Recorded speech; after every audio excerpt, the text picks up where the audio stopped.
Hello dear friends, एक बार फिर से स्वागत है तेनालीराम की कहानियों में।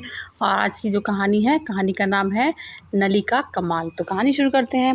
राजा कृष्णदेव राय का दरबार लगा हुआ था। महाराज अपने दरबारियों के साथ किसी चर्चा में व्यस्त थे। अचानक से चतुर और चतुराई पर चर्चा चल पड़ी।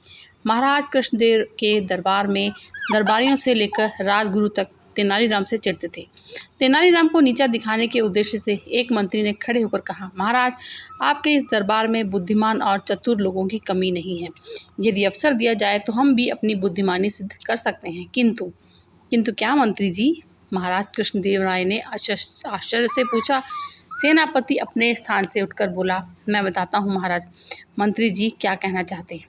तेनालीराम के सामने किसी भी दरबारी को अपनी योग्यता सिद्ध करने की प्राथमिकता नहीं दी जाती।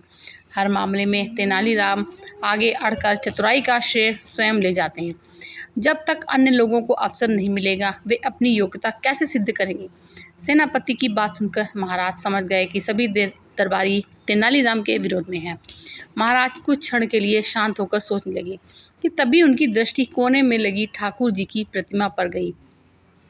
प्रतिमा के सामने जलती धूप पत्ती पर को देखकर राजा को सभी दरबारियों की परीक्षा लेने का उपाय सूझ गया। उन्होंने फौरन कहा, आप सभी को अपनी योग्यता सिद्ध करने का एक अवसर अवश्य दिया जाएगा, और जब तक आप अपनी सभी योग्यता सिद्ध नहीं कर देते, तेनालीराम भी बीच में नहीं आएगा। यह सुनकर सभी दरबारी बड़े प्रसन्न हुए। ठीक है महाराज, कहिए हमें क्या करना है। राजा ने धूप बत्ती की ओर इशारा करते हुए कहा, मुझे 2 हाथ धुआं चाहिए। जो भी दरबारी ऐसा कर पाए उसे तेनालीराम से भी अधिक बुद्धिमान और चतुर समझा जाएगा। राजा कृष्णदेव की बात सुनकर सभी दरबारी आपस में फुसफुसाने लगे कि ये कैसा मूर्खतापूर्ण कार्य है। भला धुआं भी कभी नापा जा सकता है? एक एक कर सभी दरबारी अपनी अपनी युक्ति लगाकर धुआं नापने में लग गए।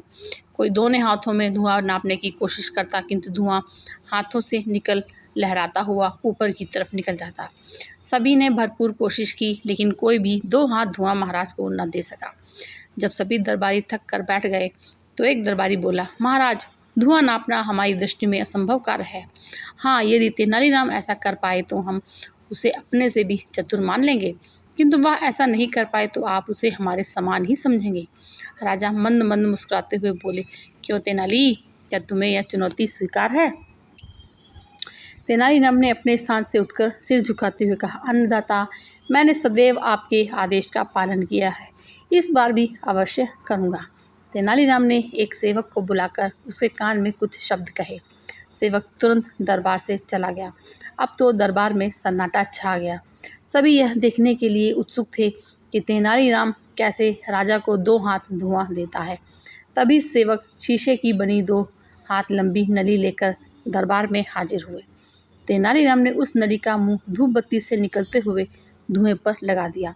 थोड़ी ही देर में शीशे की नली धुएं से भर गई और तेनालीराम के नली के मुंह पर कपड़ा लगा दिया और उसे महाराज की ओर करते हुए कहा, महाराज, ये लीजिए 2 हाथ धुआं। यह देख महाराज के चेहरे पर मुस्कुराहट आ गई और उन्होंने तेनाली से नली ले ली और दरबारियों की तरफ देखा। सब के सिर नीचे झुके हुए थे, लेकिन दरबार में कुछ दरबारी ऐसे भी थे जो तेनालीराम के पक्ष में थे। उन सबकी आंखों में भी तेनाली के लिए प्रशंसा के भाव थे। तेनालीराम की बुद्धिमत्ता और चतुराई देख राजा बोले, अब तो आप मान ले गए होंगे कि तेनालीराम की बराबरी कोई नहीं कर सकता। दरबारी भला क्या बोलते, और वो सब चुप सुनते रहे। सब थैंक्स फॉर लिसनिंग। मैंने कहानी सुना।